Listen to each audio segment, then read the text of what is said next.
উদাহরণ দিচ্ছি বৈষ্ণবীটাকে, যে কৃষ্ণ কাঁদলে কাঁদে, যে কৃষ্ণ হাসলে সেও হাসে, যারা কৃষ্ণময় জগৎ তিনি হলেন কৃষ্ণকান্ত শিরোমণি, রমণী রতনমণি, ভুজঙ্গহারা ভুজঙ্গিনী, কৃষ্ণ প্রেমে সায়রের মনালিনী। বলো তো মেয়েটাকে, আজকে সেই নারীটা হলো রাধে গো।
মাথায় নিয়েছে, আর যেই না নীলমা কি হলো জানো, কালো ছিল ফর্সা হলো, কালো ছিল ফর্সা হলো, মূর্খ ছিল পণ্ডিত হলো, মূর্খ ছিল পণ্ডিত হলো, বাঁকা ছিল সোজা হলো, বাঁকা ছিল সোজা হলো, চোরে ছিল সাধু হলো, চোরে ছিল সাধু হলো, আরো হয়েছে চুল ছিল নাড়া হলো, চুল ছিল নাড়া হলো।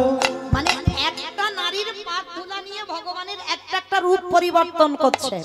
ভগবান মাথায় হাত দিয়ে বসে বসে ভাবছে, হায় হায় হায় হায়, একটা বৈষ্ণবীর পাপ ধুলা নিয়ে আমার এই দুর্দশা, এইবার যদি আমি হাজার হাজার বৈষ্ণবীর পদ ধুলা নিই তাহলে না জানি আমার কত পরিবর্তন হবে। সেই লোভে বশবর্তী হই শ্রীরাধা প্রণয় মহিমা কৃতিশোভা নৈব সত্য জনার ভৌত মধুরিমা কৃতিশোভা মদীয় সপঞ্চস্য মদনুভাবত তদ ভবাড্ড সমজনী সচি গর্ভ সিন্ধু হরিন্দু।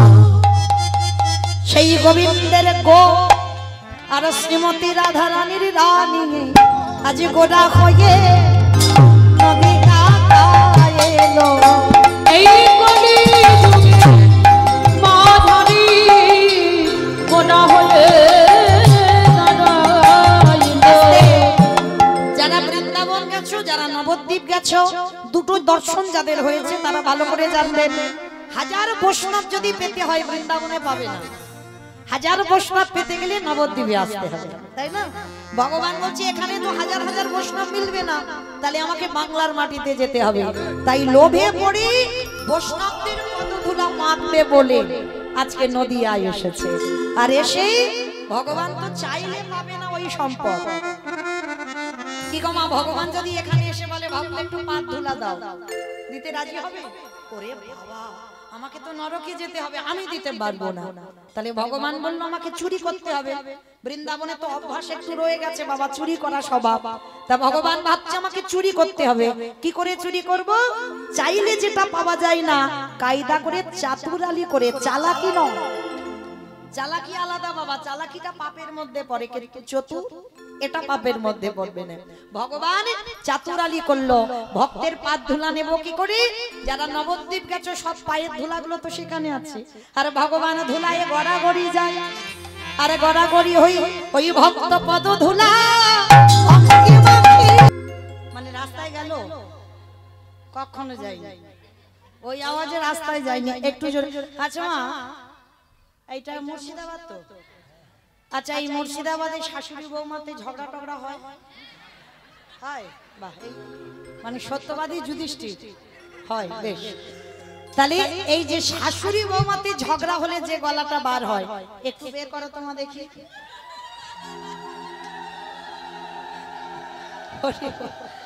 আচ্ছা, এখন উরু দিতে হবে না, জয় দেবে, কেমন? বলো রাধা রানী কি জয়। ঝগড়া হয়। বৃন্দাবনেশ্বরী কি, যমুনা মাইয়া কি, নন্দগাম কি, উচাগাম কি, বর্ষানম কি, ভক্তবৃন্দ কি, হরিবাসর ধাম কি, সাধু গুরু বৈষ্ণব কি, আপন আপন গুরুচরণ কি, নিতাই গৌর প্রমাণ। তো চলেন আজকের আমার অনেকে জানে আজকের আস্বাদন কি হবে, যারা প্রোগ্রাম পেয়েছেন, তো যারা জানেন না তবু একবার বলে দিই, আজ আস্বাদন হবে আমরা বৃন্দাবনে বহু মন্দির আছে, কিন্তু বৃন্দাবনে যারা গেছেন একটা মূল মন্দির আছে, যেটা হচ্ছে বঙ্কু বিহারী লালের মন্দির। যারা গেছেন বাবা অবশ্যই দেখবেন বারবার গোবিন্দের বদনে একটা পর্দা টেনে দেওয়া হয়, প্রচুর ভিড়, মানে এত ভিড় বাবা সবাই দর্শন করতে পারে না, এত ঠেলাঠেলি, বয়স হলে তো হবেই না। তো যাই হোক, যারা গেছেন দর্শন নিশ্চয়ই করেছেন একটু দূর থেকে হলেও। তো আজকে এই বৃন্দাবনের বঙ্কুজি এখন প্রতিষ্ঠিত হয়ে আছে বৃন্দাবনে বঙ্কু বিহারী লাল। তো আজকে আমরা আস্বাদন করব বৃন্দাবনের বঙ্কু বিহারী লাল। তো তার আগে একটা কথা মা আপনাদের চরণে, এই যে এতদিনের অনুষ্ঠান, তার জন্য তো বাবা কিছু অর্থের প্রয়োজন অবশ্যই হয়। যে আমার আছে বলে কীর্তন করাবো হবে না মা, আমার অনেক টাকা পয়সা আছে, আমি অনেক বড় বড় কীর্তনিয়াদের এনে কীর্তন করাবো, অত সোজা নয়। লজ্জা ঘৃণা ভয় তিন থাকতে আমার গৌর গোবিন্দ নয়, আগে ভিক্ষা করতে শেখো, ভিখারি হও, 5 বাড়ির দাঁড়ে দাঁড়িয়ে গিয়ে আঁচলটা পাতো, তারপরেই তোমার কীর্তনের সার্থকতা। তো যাই হোক, আমার বোন আসছে, দিদি ভাইরা আসছেন, আপনাদের চরণে আমার বিশ্বাস যার যেমন ক্ষমতা, যার যেমন সামর্থ্য আছে, কারণ এটাও তো বাবা ভগবানের কীর্তন একটা সেবা হচ্ছে, ভজন সেবা হচ্ছে, তা সেবা করতে গেলে কিছু দিতে হয়। তো দান না করলে এই যে কীর্তন শোনার ফল পাওয়া যায় না। তো যার যার কাছে যাবেন প্রত্যেকে কিছু না কিছু কম বেশি অন্তত একটু করে দেবেন ভিক্ষার আঁচলে। আর চেষ্টা করবেন মা যেন ওই ঝনঝন আওয়াজটা না হয়, কেমন একটু বেশি বেশি দেওয়ার চেষ্টা করবে, কারণ ব্যাংকে টাকা রাখলে নমিনও লাগে, আর এখানে নমিনও লাগে না। কেমন শেষের দিনে ভগবান তোমার কাছে নমিনও হয়ে দাঁড়াবে। তো দান দেন, কিন্তু ধ্যানটা আমার কীর্তনে যেন থাকে, কেমন যেন অন্য মনস্ক হয়ে না যান, তাহলে নাম অপরাধ হয়ে যাবে, বিফল হয়ে যাবে সব। কীর্তনে মন দেবেন, কিন্তু আপনাদের কাছে যাচ্ছেন আমার দিদি ভাই দাদা ভাইরা, প্রত্যেকে দেবেন। কেউ কিন্তু মা বৈভব করে দেবেন না, 1 টাকা হলেও 16 আনা হলেও দেবেন, কিন্তু এইটুকু আপনাদের চরণে নিবেদন। তো চলেন আজকে আমরা যাব বৃন্দাবনে, সেই বঙ্কুজি ছিলেন, তিনি আজকের বঙ্কু বিহারী লাল হয়েছে, ভক্ত ভগবানের নাম একসঙ্গে হয়ে গেল। তাহলে এই যে ভক্ত ভগবানের নাম একত্রিত হয়ে গেল কি করে, তা এই কথাটা জানতে গেলে আমাদের আগে ভক্তের কথাটা জানতে হবে। কিভাবে কি সাধ্য সাধনা করে ভগবান নিজের নামের সঙ্গে ভক্তের নামটা জুড়ে দিল, তাই না? ভগবানের নাম বঙ্কু আর বিহারীলাল যোগ হলো, মানে ভক্ত ভগবান একত্রিত হলো। তাহলে চলো আজকের আমরা সবাই নবদ্বীপ থেকে হাঁটতে হাঁটতে হাঁটতে হাঁটতে যাব বৃন্দাবন, উত্তর প্রদেশ। আর এই উত্তর প্রদেশে এক টানা যাওয়া যায় না বাবা, নবদ্বীপ থেকে একটুখানি রাস্তা নয়। আর লীলাটা আজকে কারার লীলা নয়, বহু দিনের লীলা। তা এত দিনের লীলা, তখনকার দিনে তো কোনো গাড়ি ঘোড়া ছিল না, পায়ে হেঁটে, আর রাজরাজারা যেত পালকিতে করে। তো আমাদের তো আর পালকি টালকি নেই, পায়ে হেঁটে যেতে হবে। তাহলে নবদ্বীপ থেকে যাচ্ছি উত্তর প্রদেশ। যেতে যেতে ভক্তদের নিয়ে আমি ক্লান্ত, আর ক্লান্ত হয়ে একটা জায়গায় দাঁড়ালাম, যে জায়গাটা হলো বর্ধমান কাটোয়া কাঞ্চন নগর গ্রাম। তবে মা এখনো বৃন্দাবনে যাইনি, কিন্তু যাব, ভক্ত তৈরি হয়ে যাক, ভক্তকে নিয়ে আমরা একসঙ্গে যাব, কেমন? তো চলো আজকে আমরা সবাই বিশ্রাম করব কোথায়? বর্ধমান কাটোয়া কাঞ্চন নগর গ্রাম। আস্তে বাবা আস্তে, চঞ্চলতা নয়, একেবারে ধীর স্থির হয়ে একটু ঠান্ডা হয়ে বসে। এই কাটোয়া কাঞ্চন নগরে এক ভক্তিমতী নারী বাস করতেন, যার নাম ছিল মায়াবতী ঘোষ, আর তার স্বামীর নাম ছিল দ্বিজ ঘোষ। আচ্ছা বলো তোমা, কৃষ্ণ কাদের ঘরের ছেলে? আর যে কীর্তন গাইছে কাদের ঘরের মেয়ে? বাহ। আর যাকে নিয়ে লীলাটা হবে সেও ঘোষে। বেশ, তাহলে আমরা সবাই একত্রিত হই, লীলাটা আজকের আস্বাদন হবে। কেমন? মন দিয়ে। তা মায়াবতী আর দ্বিজ ঘোষ এরা ছিল বাবা প্রসাদ ভোজী। ভগবানকে দিয়ে প্রসাদ পেত, প্রতিনিয়ত ভিক্ষা করে যা জুটতো সেটা গোবিন্দকে দিয়ে প্রসাদ পেত। একদিন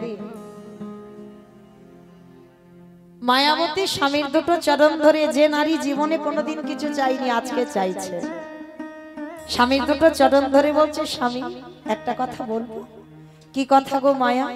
আচ্ছা আমি তো জীবনে তোমার কাছে কিছু চাইনি, আজ আমি তোমার কাছে কিছু চাইবো, তুমি দেবে? সে কি গো, এত বৎসর আমাদের সংসার হয়ে গেল, তুমি তো কোনোদিন আমার কাছে কিছু চাওনি, আজকে কি এমন প্রয়োজন পড়লো আমার কাছে চাইছো? না তুমি আগে বলো, আমি চাইলে দেবে। আরে বাবা, যদি দেওয়ার মতো হয় তো দেব, বলো কি চাও? স্বামী আমার জন্য নয়, তোমার জন্যও নয়।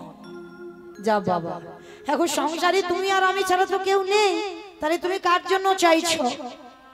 স্বামী আমার খুব ভয় হয়। ভয়? এত বছর পর আবার তোমার কিসের ভয় হয়? না আমার তোমার জন্য ভয় নয়। কিসের ভয় জানো? আমি আছি, আমার প্রভুর সেবা হচ্ছে। আমি যদি চলে যাই পৃথিবী থেকে, তুমি যদি থাকো তুমি সেবা দেবে, কিন্তু যেদিন আমরা দুই লোকে কেউ থাকবো না, আমার এই রাধা মাধবের সেবা দেবে কে গো? আমরা দুজন চলে গেলে আমার প্রভু কি উপবাসে থাকবে? চুপ করো, চুপ করো। ছি ছি ছি ছি ছি। মায়া, এত কিছু জগতে চাইবার ছিল, তুমি চাইতে পারলে না, তুমি আমার কাছে সন্তান চাইছো। স্বামী ভুল বুঝো না, আমি তো কোনোদিন আমার জন্য কিছু চাইনি, তোমার জন্য চাইনি। আমার শুধু মনে হলো আমার অবর্তমানে আমার প্রভু সেবা দেবে। আমি তো আমার প্রভুর জন্য চেয়েছি, আমার জন্য নয়। চুপ করো মায়া। সন্তান সুখ দিতে পারে না, ওদের কাছ থেকে শুধু জ্বালা অশান্তি ছাড়া তুমি জীবনে কিছু পাবে না। স্বামী আমি কি তোমাকে একবারও বলেছি যে গান্ধারীর মতো আমার 100 ছেলে চাই? আমি তো বললাম আমার একটা ছেলে হলেই হবে। মায়া, 100টা ছেলের মার যে জ্বালা, একটা ছেলের মার ওই একই জ্বালা। আর তাছাড়া তুমি কেন ভুলে যাচ্ছ মায়া? তুমি তো আমার বউ নও, তুমি তো আমার স্ত্রী নও, তুমি তো আমার সহধর্মিণী। আপনারা প্রশ্ন করবেন মৌমিতা, আরে যে বউ যে স্ত্রী সেই তো সহধর্মিণী বলে না। এদের চরিত্র, এদের ব্যবহার, এদের আচরণ তফাৎ হবে। সহধর্মিণী তাকেই বলবে যে স্বামীর ধর্মের কাজে সাহায্য করে। স্বামী যদি অসৎ পথে চলে যায়, নেশাগ্রস্ত, জুয়া খেলে, মাতাল, একাদশী করে না, পরিবাসরে যায় না, ভাগবত আসরে যায় না, ঘোর নাস্তিক, যদি তুমি সেই পুরুষের ঘরণী হও, যদি তুমি তোমার স্বামীকে কৃষ্ণ ভজনে ঠেলে দিতে পারো, তাহলে তুমি নিজে থেকে অনুভব করতে পারবে তুমি জগতে হয়েছে সহধর্মী। স্বামী স্ত্রী যুগলে বসে ভগবানের চরণ সেবা করতে হবে। কারণ একটা কথা মনে রাখতে হবে, মা কৃষ্ণ ভজিবার তরে সংসারে আয়ন, মিছে মায়ায় বদ্ধ হয়ে বৃক্ষ সম হইল। কথা দিয়ে এলাম কৃষ্ণ ভক্ত হব, হলাম আমরা মায়ার ভক্ত, ভুলে গেলাম কৃষ্ণ ভজন। মায়া, একটা কথা মনে রেখো, চাইলে কম হয়। তুমি যদি আমার ভগবানকে ডাকার মতো ডাকতে পারো না, এত কিছু দেবে, এত কিছু দেবে, তুমি রাখবার জায়গা পাবে না। তাই কোনোদিন তুমি কিছু চেও না। ঠিক আছে স্বামী, তুমি যখন বলছো আমি কোনোদিন কিছু চাইবো না, কিন্তু কষ্টটা কখনো হয় জানো, যখন কোনো একটা ছোট্ট বাচ্চাকে কোলে নিতে যাই, তার মারা আমায় দূর দূর করে দাঁড়িয়ে দেয়, বলে আমি নিঃসন্তানই, আমার মুখ দেখা মহাপাপ, আমার হাতের দানও শুদ্ধ হয় না, কেউ নেয় না। বলো না স্বামী, এত ডাকি এত কাঁদি, ভগবান কি পারেন আমার কোল আলো করে কাউকে পাঠাতে? মায়া, একটা কথা মনে রেখো, ডাকার মতো ডাকো, ভালোবাসার মতো বাসো, সে অসাধ্যকেও সাধন করতে পারে।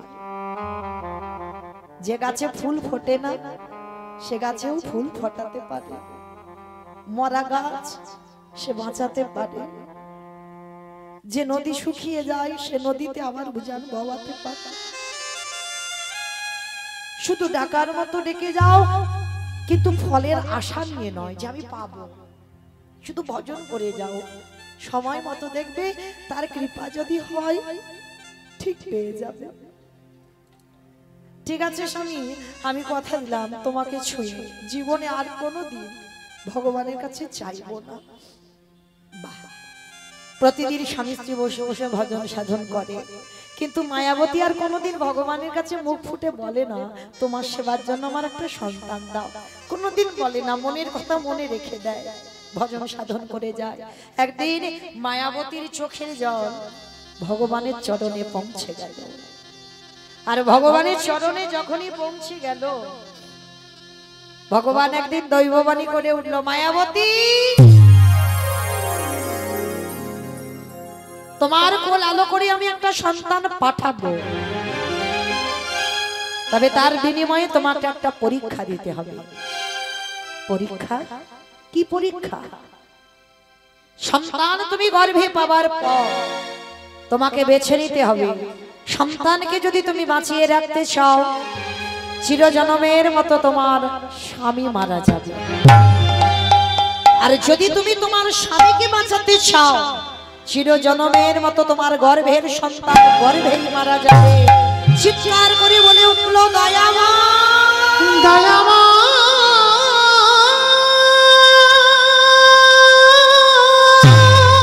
চুপ করো, চুপ করো, ও গো কৃপা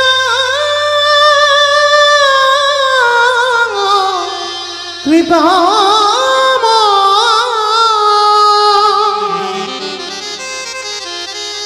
বলো না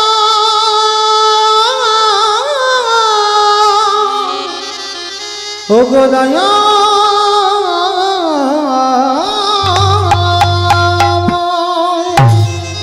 এটা তুমি কি করে বলতে পারলে? আমি তোমার সেবার জন্য সন্তান চেয়েছি, আমার সেবার জন্য নয়, আর তোমার সেবার জন্য সন্তান চেয়ে আমাকে বৈধ পূজালা পেতে হবে। দাঁড়াও মায়া, এটাই তোমার অদৃষ্টে লেখা আছে, কেউ খণ্ডন করতে পারবে না, এটাই হবে।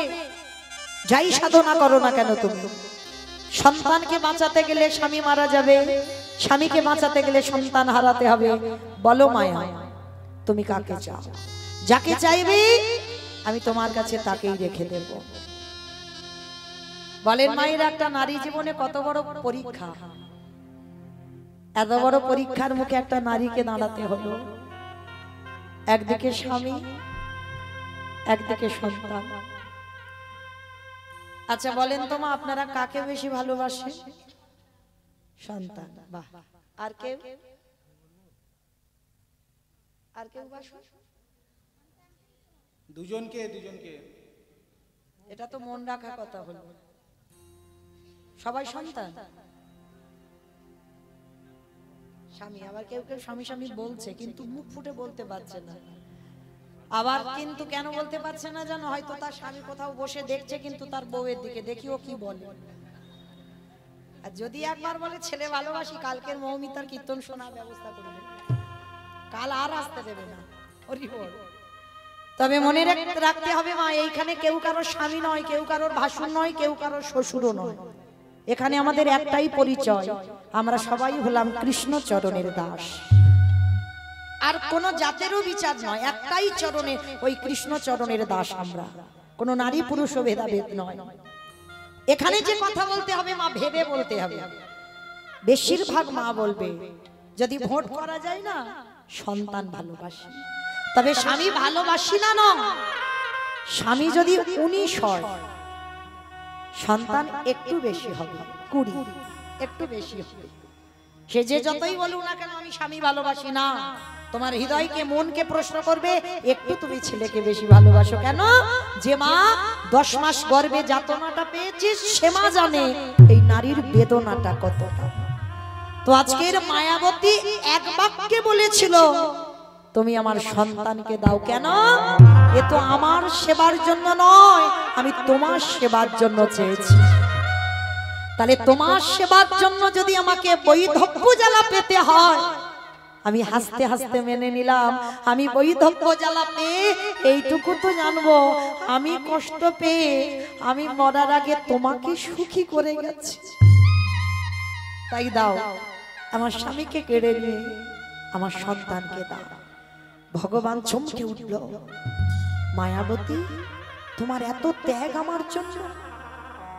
তবে কথা দিলাম তোমার এই আমার জন্য এত বড় ত্যাগের জন্য যতদিন তুমি গর্ভ লুকিয়ে রাখবে ততদিন তোমার স্বামী জীবিত থাকবে, আর যেদিন তোমার গর্ভটা বহিঃপ্রকাশ হবে সেই দিনই তোমার স্বামীর মৃত্যু। একটা নারী যদি এই সংবাদটা পেয়ে যায় তার দুর্দশাটা কেমন হয় মা? খায় না, ঘুমায় না, সারাদিন ভগবানের কাছে কাঁদে, আর কাঁদতে কাঁদতে একটা দিন এলো। দেখতে দেখতে মায়ের 5 মাস, আর 5 মাসে 5 মাসের গর্ভবতী মা যেই না নয়ন জলে কাঁদছে, একদিন দ্বিজ ঘোষ ভর দুপুর বেলা এসে বলছে মায়াবতী এ কি এত আনন্দের কথা তুমি আমাকে বলনি কেন? তুমি কাঁদছো কেন? সেদিন মায়াবতী প্রকাশ করলো স্বামী আমি কাঁদছি তার একটাই কারণ, যে সন্তান আমার গর্ভে আছে তুমি জেনে গেলে মানে আজই তোমার মৃত্যু হয়ে যায়। সঙ্গে সঙ্গে অজানা জ্বর প্রবেশ করলো শরীরে, অসহ্য যন্ত্রণা বুকের দ্বিজ ঘষে ধুলায় ছটফট করছে। ছটফট করতে করতে বলে উঠল মায়াবতী আর বুঝি আমি বাঁচবো না মায়া, আর বাঁচবো না। পাগলের মতো ছটফট করতে করতে মায়াবতীর হাতটা মাথায় দিয়ে বলছে কথা দাও আমার মৃত্যুর পর যে সন্তান তোমার গর্ভে আছে তাকে করে তুলবে তুমি কৃষ্ণ ভক্ত। কথা বলে দ্বিজ ঘোষে মৃত্যু হয়ে গেল। স্বামীর মরা মাথাটা নিয়ে বসে বসে কাঁদছে। লীলার পাশে ভাবুক বলে বলেন কেউ যদি চলে যায় তাকে কি আরো ধরে রাখতে পারবে? যেতে তো সবাইকে হবে, 2 দিন আগে আর 2 দিন পরে। কি মাইনা যেতে তো হবে, স্বামীর মাথাটা নিয়ে কাঁদছে আর লীলার পাশে বলে চলে যাই যদি বাঁধন ছিঁড়ে কাঁদিস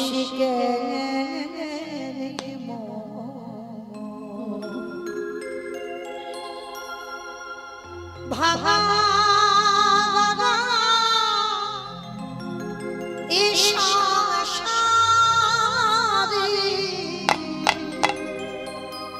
আছে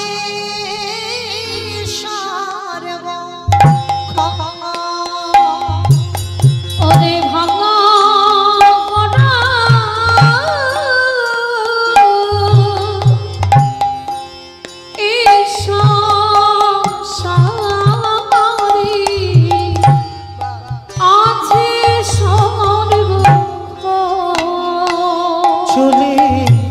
যাই যদি স্বামীর মরা মাথাটা নিয়ে কাঁদছে। বাঁধন ছিঁড়ে কাঁদিস কেন? ভগবান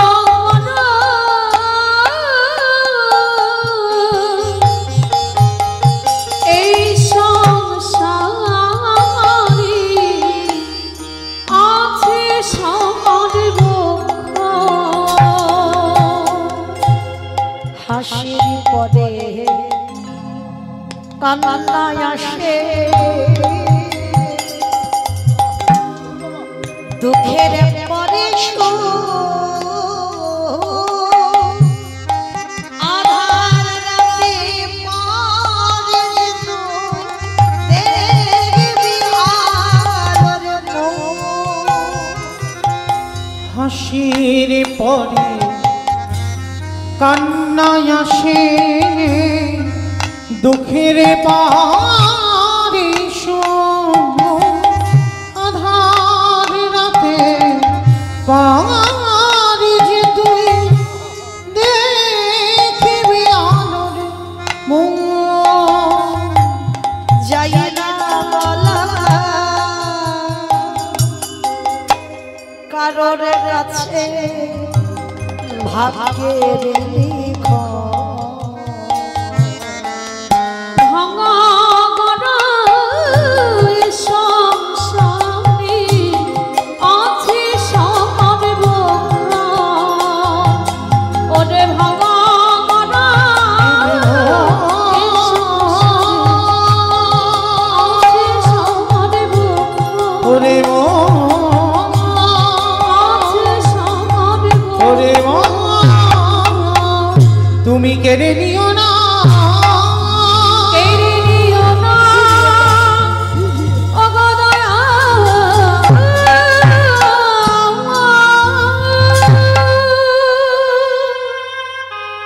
একটা কথা বলি মা একটু সাবধানে থাকবে কেন বললাম যারা লক্ষ্মী কালী দুর্গা সরস্বতী মনসা ভক্ত তাদের ঠিক আছে কিন্তু যারা কৃষ্ণ ভক্ত একটু সাবধানে থেকো যে করে আমার আশ তারে করি না সর্বনাশ কিন্তু নয় ভগবান ভক্তের জীবনেও সর্বনাশ করে না আমাদের মতো অনেক অনেক কীর্তনিয়ারা আমরা বলছি সর্বনাশ না ভগবান বাবা জীবনে ভক্তের সর্বনাশ চায় একটু আগেই তো বললাম ভক্ত তার প্রাণ ভক্ত তার জীবন ভক্ত তার সব তাহলে কি করে ভক্তের সর্বনাশ করবে আমরা বলি ভুল শুনি ভুল যে করে আমার আশ তারে করি সর্বনাশ ভগবান সব নাশ করে কি নাশের কথা বলল আত্মীয় পরিজন বন্ধু বান্ধব তুমি যারে বেশি ভালোবাসো ভগবান পৃথিবীতে সব থেকে সবার আগে তোমার কাছ থেকে কেড়ে নেবে কারণ ওইটা না কেড়ে নিলে তুমি সম্পূর্ণ তো ভগবানের হতে পারবে না চিরজনমের মতো কেড়ে নেবে তারপরে যদি তুমি তার চরণ না ছাড়ো তারপরে ভগবান বললেন আমি হয়ে যাই সেই দাসের অনুদাস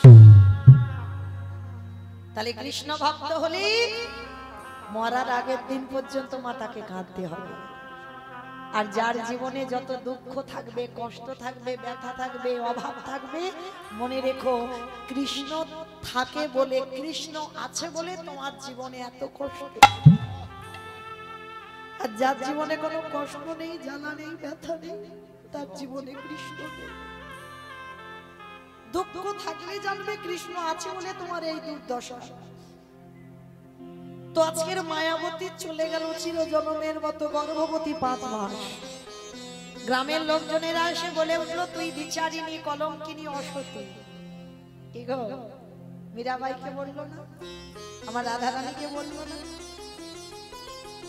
কৃষ্ণ চরণে যদি তুমি সমর্পিত হও তোমাকেও বিচারিনী হতে হবে তোমাকেও কলঙ্কিনী হতে হবে তোমাকেও অসতী হতে হবে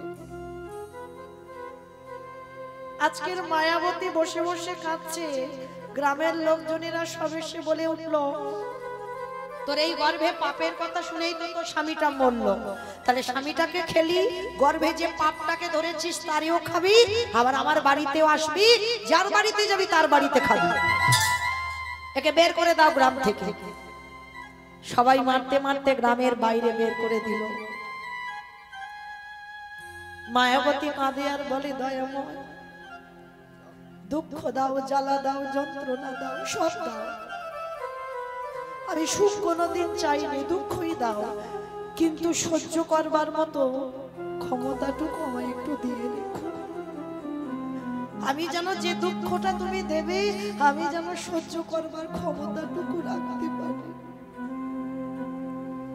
গ্রামের শেষ প্রান্তে একটা বাড়িতে কাজ পেয়েছে মা, কোনো মাইনে নয়, সারাদিন কাজ করে আর ভগবানের প্রসাদ দেয়, একটা ছোট বাটিতে করে একটু করে প্রসাদ দেয়, সারাদিনে ওই একটু প্রসাদ, কোনো মাইনে নয়।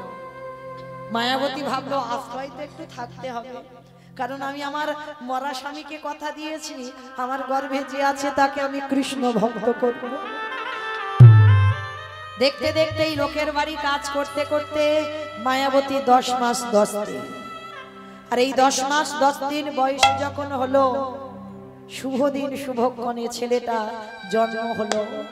মামার তার আদর করে নাম রেখেছিল বিহারী লাল। ছেলেটার নাম রাখলো বিহারী লাল। তো এই বিহারী ছোট থেকে মা ওই কোলে করে নিয়ে লোকের বাড়ি কাজে যায়।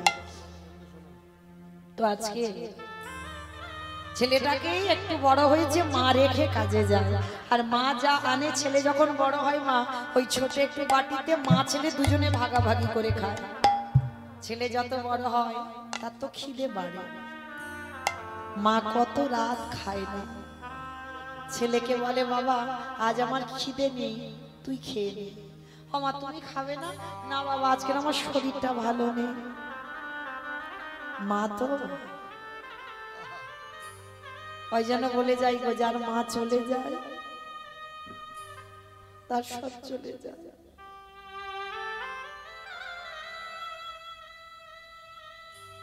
আজকে ছোট ছেলেটা বাড়িতে সকাল থেকে বসে আছে, শুধু জল খেয়েছে, কিছু খাইনি।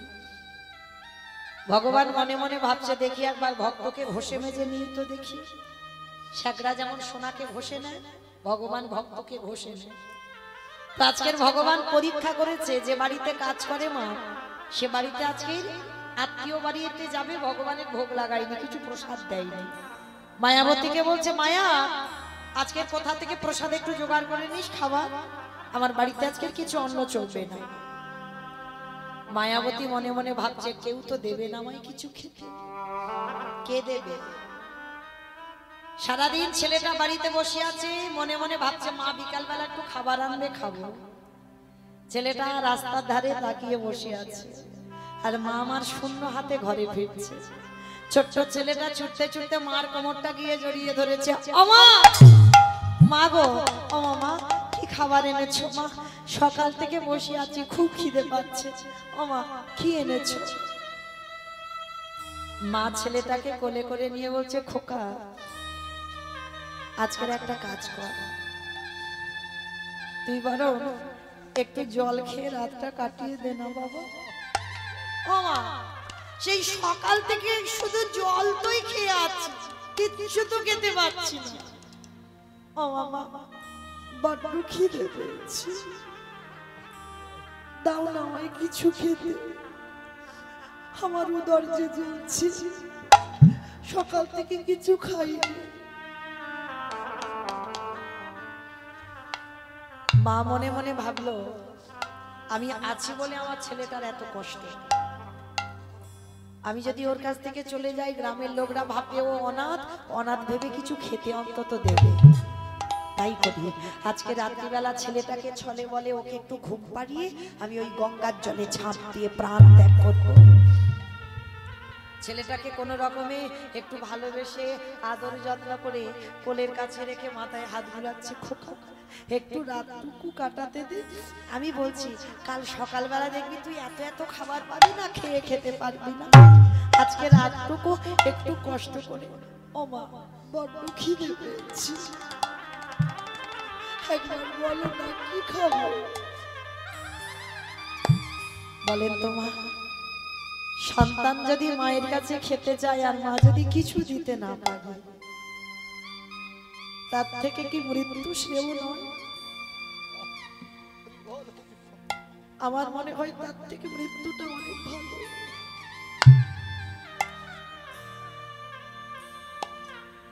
ছেলেটাকে কোলের কাছে রেখে মাথায় হাত বুলাচ্ছে, আর ছেলেটা খিদের জ্বালায় কাঁদতে কাঁদতে কখন ঘুমিয়ে পড়েছে। আর যেই না ঘুমিয়ে পড়েছে, ছেলেটাকে আস্তে আস্তে করে পাশে রেখে মায়াবতী আমার ভগবানের চরণে গিয়ে জানাচ্ছে, দয়াময় আমি চলে যাচ্ছি চিরজনমের মতো, আমার ঘুমন্ত ছেলেটা রইল, তোমার কাছে কিছু চাই না, আমি আমার ছেলেটাকে তুমি তোমার চরণের দাস। হরি বিহারী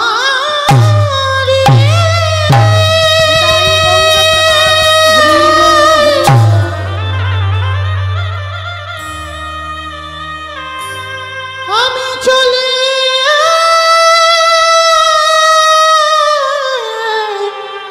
চলে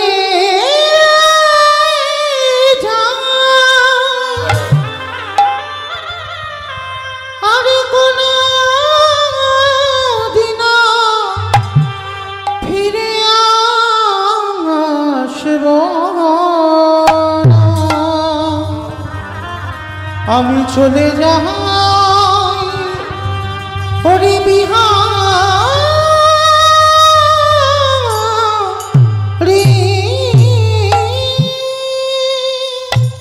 ভগবানের কাছে গিয়ে জানাচ্ছে, দয়াময় আমার বিহারীকে তোমার কাছে রেখে গেলাম, আমার জীবন নদীর আমি চলে যাচ্ছি প্রভু। নাইয়া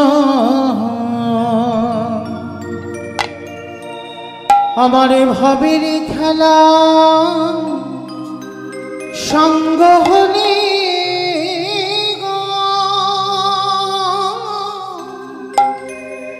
দিও পারে করিয়া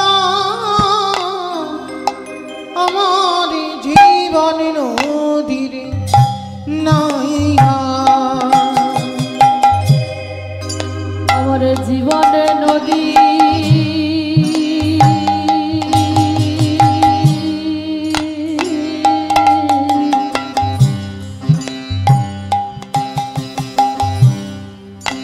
নাই,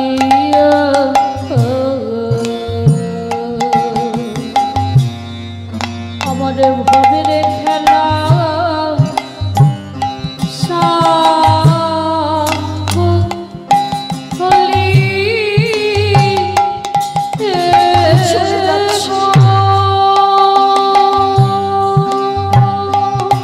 আমার বিহারী রইল প্রভু, তুমি ওকে একটু কৃপা করো।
সবই অচলে হবে আমার যাওয়ারে গানে দেখি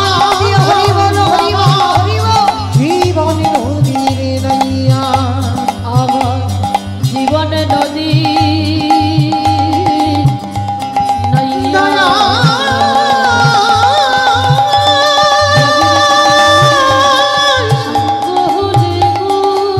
করিয়া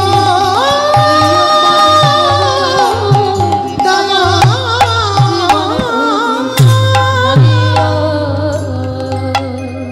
সবেমাত্র ভগবানকে জানিয়ে একটা পা দরজা থেকে বের করেছে ছোট ছেলে, পিছন থেকে সে মার আঁচলটা টেনে ধরেছে। মা, মা কোথায় চলে যাচ্ছ? তুমি আমাকে একা এই ঘরে ফেলে রেখে তুমি কোথায় চলে যাচ্ছ?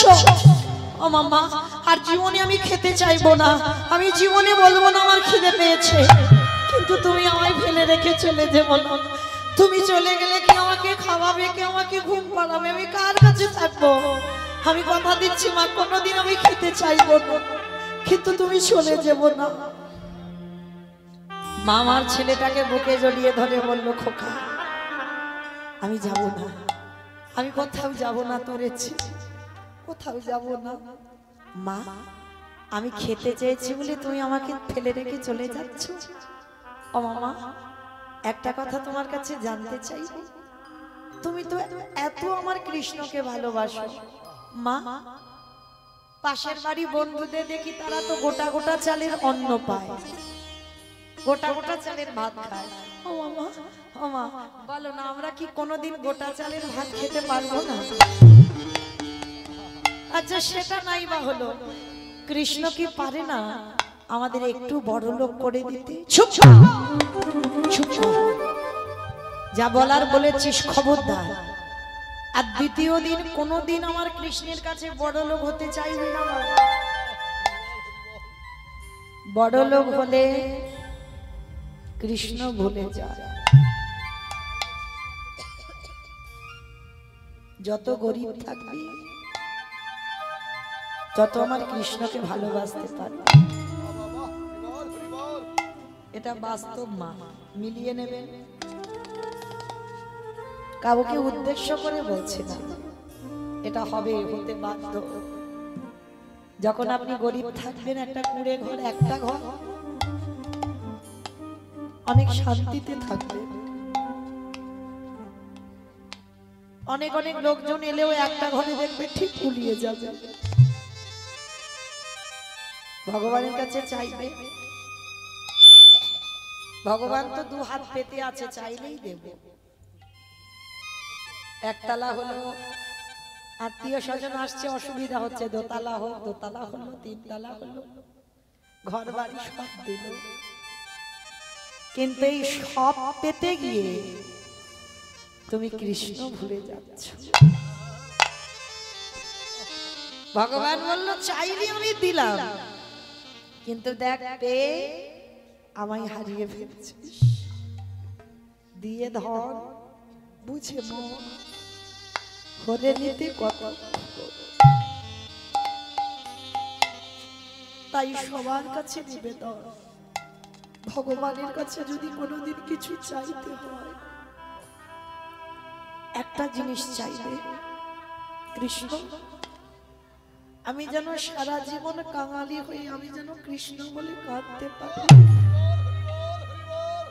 নিতাই গৌর হরি বল, হরি বল। আমার কাছ থেকে যদি তুই সব কেড়ে নে, আমার তাতে অসুবিধা না, কিন্তু আমার চোখের জল কিন্তু যেন কোনোদিন কেড়ে নিস না। কারণ যে যত বেশি কাঁদতে শিখবে, তত তাড়াতাড়ি তার কৃপা।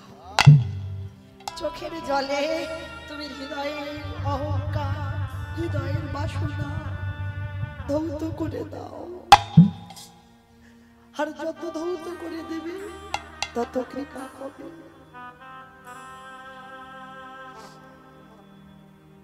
মা আজকের বলছে, খোকা খবরদার, এ জীবনে যতদিন বাঁচবি বড় লোক হতে চাইবি না। বড় লোক হলে কৃষ্ণ চলে যাবে, যত কাঙাল থাকবি তত কৃষ্ণ কাছে থাকবে। ঠিক আছে মা, তুমি যখন বলছো, আমি কোনোদিন কৃষ্ণের কাছে বড় লোক হতে চাইবো না। কিন্তু জানো মা, তুমি লোকের বাড়ি কাজ করো, আমাকে এত বড় করেছো, কত রাত তুমি খাও না, আমার খুব কষ্ট হয়। মা একটা কাজ করি, আমিও কাজ করব। দুর্বোকা, তুই ওইটুকু বাচ্চা ছেলে কি কাজ করবি? ও মামা, আমি অন্য কাজ না করতে পারি, আমি তো ঘোষের ছেলে। আর ঘোষের ছেলের ঘোষ যাত্রী যারা আছে, এই ঘোষেদের একটা জাত ব্যবসা আছে। বলো তো কি ব্যবসা? দুধে জল দেওয়া ব্যবসা।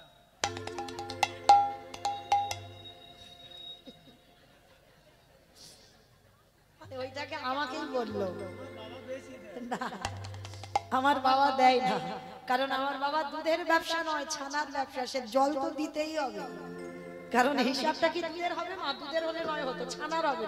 তাহলে আমার বাবা দেয় না। তো আজকের এই গোয়ালা জাতি যারা, এরা অন্য কাজ না পারুক, এরা ওই গরুর কাজগুলো খুব ভালো পারে। তো আজকের বিহারি বলছে, ও মামা, তোমার দুঃখ মোচন করতে আমি একটা কাজ নেব। তা মা হেসে হেসে বলছে, ওই দেখো ওইটুকু ছেলে ও নাকি কাজ করবে। তা যা যা দেখি কোথা থেকে কাজ পাস জানিয়ে আয়। তা একটা বড় লোক বাড়িতে গেছে, 3 তলা বাড়ি। বাবুজি, ও বাবুজি, আমার মার খুব কষ্ট গো, লোকের বাড়ি কাজ করে করে আমায় এত বড় করেছে। ও বাবু, তোমার গোয়ালে দেখলাম অনেক গরু আছে, আমার দুটি চড়াতে দেবে গো? যা মাইনে দাও দেবে, আমি একটু মার দুঃখ মোচন করতে চাই। বড় লোকটির হৃদয়টা দুলে উঠলো, আহা, এতটুকু দুধের বালক, এর এত মাতৃভক্তি। এই তা শোন, আমার গোয়ালে 6টা গরু আছে, তুই চড়াস। যেই না বলেছে 6টা গরু আছে চড়াস, লীলার পাশে বললেন, ভাবো করে মূর্খ, 6টা যদি গরু ও চড়াবে, তোর বাড়ি আসবে কেন? এটাই তত্ত্ব। 6টা গরু তো আপনারা চড়াচ্ছেন, আমি চড়াচ্ছি, আমার এই ছেলেগুলো চড়াচ্ছে। 6টা গরু চড়াচ্ছে, যার বাড়ি গরু আছে সেও চড়াচ্ছে, যার নাই সেও চড়াচ্ছে। আবার কেউ কেউ হয়তো গরু নিয়ে কীর্তন শুনতে এসেছে, তাই না? কাম, ক্রোধ, লোভ, মোহ, মদ, মাশ্চর্য, এই তো 6টা গরু। এই 6টা গরুকে একটা 5 বছরের বাচ্চা চড়াতে পারি? যদি 2-3টে পারবে, সব কটা পারবে না। তা লীলার পাশে ভাবুক বলছে, মূর্খ, তুমি ওইটুকু বাচ্চাকে বলছো 6টা গরু চড়াবে? বিহারি বলছে, বাবু, আমি 6টা পারবো না, আমি 4টে অন্তত পারি। জোর হয়তো 4টে পারবো, কিন্তু সব পারবো না। ঠিক আছে, তুই যে কটা পারিস তুই চড়াবি। তোর ভক্তি দেখে বড় কষ্ট হচ্ছে, এত মাতৃভক্তি। শোন, 1 মাস গরু চড়াবি, তোকে 4 আনা মাইনে দেব, 25 পয়সা। এখনকার দিনের নয়, তখনকার দিনে 25 পয়সার অনেক দাম। তা বিহারি মনে মনে ভাবছে, 25 পয়সা যদি আমার মাকে দিই, আমার মার তো একটু দুঃখ মোচন হবে। তো ছোট্ট ছেলেটা কাজে যুক্ত হয়েছে, আর প্রতিদিন মাঠে মাঠে গরু চড়ায়। আর গরু চড়ায়, আর মনের আনন্দে ওই রোদে রোদে গরু চড়ায়। আর দেখবে যারা গরু চড়ায় হাতে একটা লাঠি থাকে, তাই না? গরুগুলোকে তাড়াতে হবে। আর ওই গরুর লাঠিটা নিয়ে কি করেছে জানো বিহারি? ব্রজের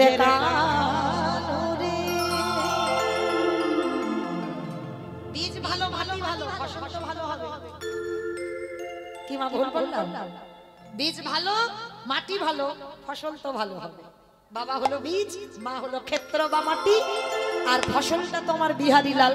তাহলে মাটি ভালো হলে, বীজ ভালো হলে তার ফসল ভালো অনিবার্য। তার ছেলেটার যেমন তৈরি করেছে ছোটবেলা থেকে, ভগবানের কাছে প্রার্থনা করেছে, আমার কৃষ্ণ ভোলা পাখি দাও। একদিনও বলেনি আমার চাকরিওয়ালা ছেলে দাও, একদিনও বলেনি আমার ডিগ্রিওয়ালা ছেলে দাও। সব সময়ের জন্য মায়াবতীর একটাই কথা ছিল, যে ছেলে আসবে, আমি থাকি বা না থাকি, ও যেন কৃষ্ণ ভক্ত হয়। তা মাঠে গরু চড়াচ্ছে, ওর অন্য কিছু খেলা নয়, হাতে লাঠিটা নিয়ে ব্রজের কাননে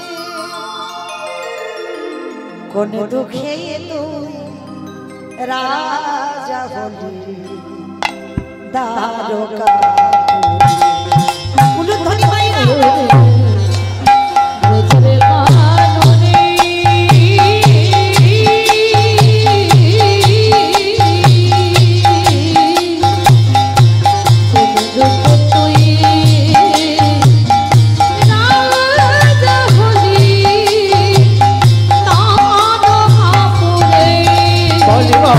কোন দুঃখে তুই রাজা হলি দ্বারকাপুরে।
চড়াচ্ছে। আর গরু চড়াতে চড়াতে বাবা রোদে রোদে গরু চড়াতে চড়াতে সূর্য ডুবে গেছে, বিকাল হয়ে গেছে। এইবার গরুর দলবল নিয়ে বিহারি বাড়ি ফিরছে। আজকে যেমন আমার শঙ্কর দাদা ভাইয়ের বাড়িতে আজকে কীর্তন হচ্ছে, ঠিক এই রকম কীর্তন হচ্ছে কাটোয়া কাঞ্চননগরে। কয়েকজন ভক্ত মিলে ভাগবতের আয়োজন করেছে। তা ভাগবত হচ্ছে, পাঠক ঠাকুর ভাগবত করছে। আর পাঠ করতে করতে পাঠক ঠাকুর বলে উঠলেন, আমি বলছি না কিন্তু পাঠক ঠাকুর বলছে। আর বিহারীলাল রাস্তা দিয়ে গরুগুলো নিয়ে যাচ্ছে। আর পাঠক ঠাকুর ভাগবত করছে, হাজার হাজার ভক্তরা বসেছে পাঠে। আর বিহার, ওরে বাবা,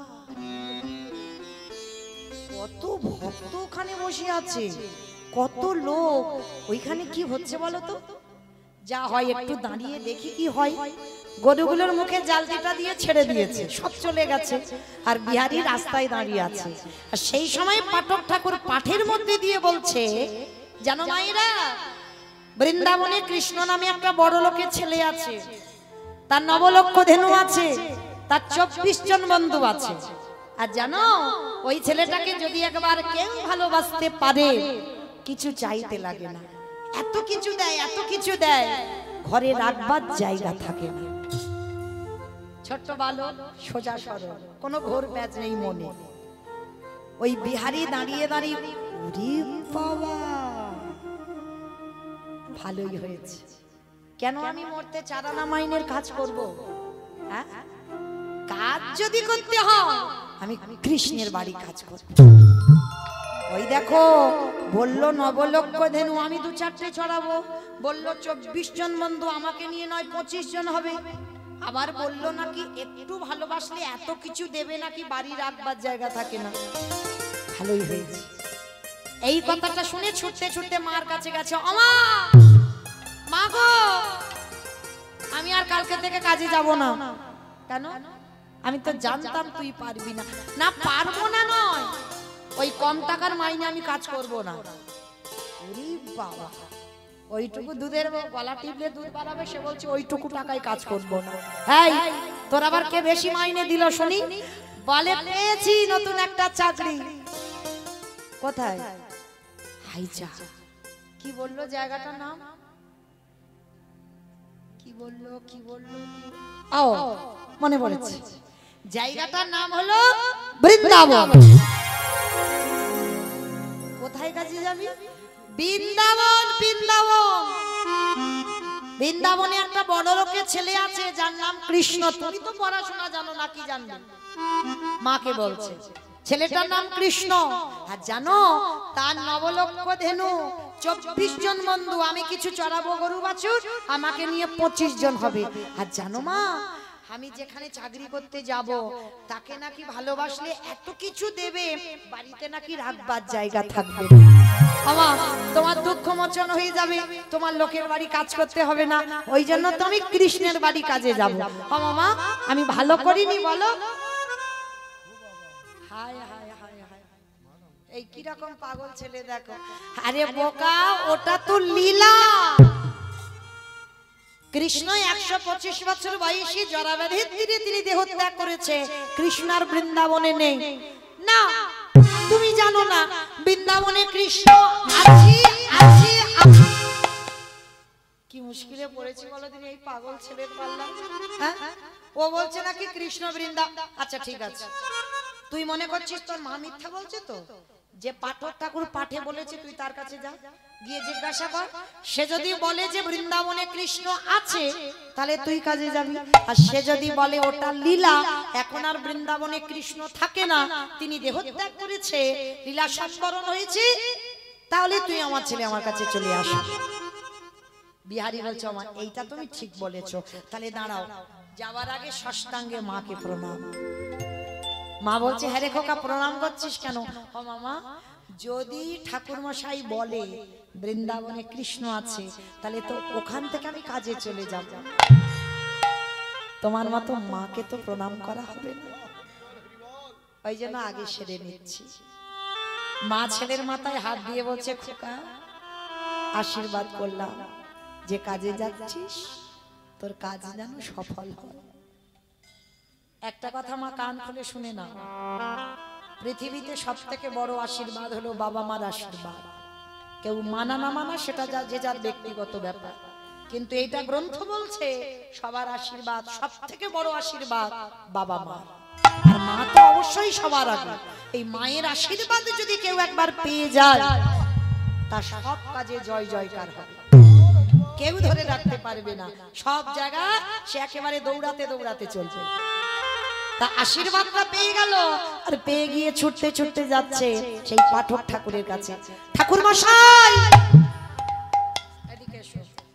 সত্যি করে বলবে, কালকে তুমি এখানে বসে বলনি বৃন্দাবনে কৃষ্ণ নামে একটা ছেলে আছে? হ্যাঁ বলেছি। তুমি বলনি তার নবলক্ষ ধেনু আছে? হ্যাঁ বলেছি। তুমি বলনি তার 24 জন বন্ধু আছে? হ্যাঁ বলেছি। তুমি বলনি তাকে ভালোবাসলে চাইতে লাগে না, এত কিছু দেবে রাখবার জায়গা পাবো না? বলনি? হ্যাঁ বলেছি। তা কি হয়েছে? বলে তুমি জানো, তোমার মুখের কথাগুলো শুনে গিয়ে আমার মাকে বললাম আমি আর কাজ করব না, 4 আনা মাইনে দিত। তুমি জানো আমার মা লোকের বাড়ি কাজ করে খেটে আমায় এত বড় করেছে। আমার মার দুঃখ মোচন করতে আমি 4 আনার মাইনে কাজ করতাম, কিন্তু তোমার মুখের কথা শুনে আমি ওই চাকরিটা ছেড়ে দিয়েছি। আমার মার দুঃখ মোচন করতে আমি কৃষ্ণের বাড়ি কাজে যাব। কিন্তু জানো আমার মাকে গিয়ে সব বললাম, আমার মা বলছে ওইটা নাকি লীলা। তিনি নাকি 125 বছর বয়সে দেহ ত্যাগ করেছেন, তিনি আর নাকি বৃন্দাবনে নেই। সত্যি করে বলো না পাঠক ঠাকুর, বৃন্দাবনে কি কৃষ্ণ থাকে না? আমি কি পাবো না বৃন্দাবনে গিয়ে তাকে দেখা? পাঠক ঠাকুরের চোখে এলো জল। এতটুকু দুধের বালক, এত বিশ্বাস। এতদিন আমি ভাগবত করছি, আমার হৃদয়ে এতটুকু বিশ্বাস জাগছে না, আর এই দুধের বালক আমার মুখে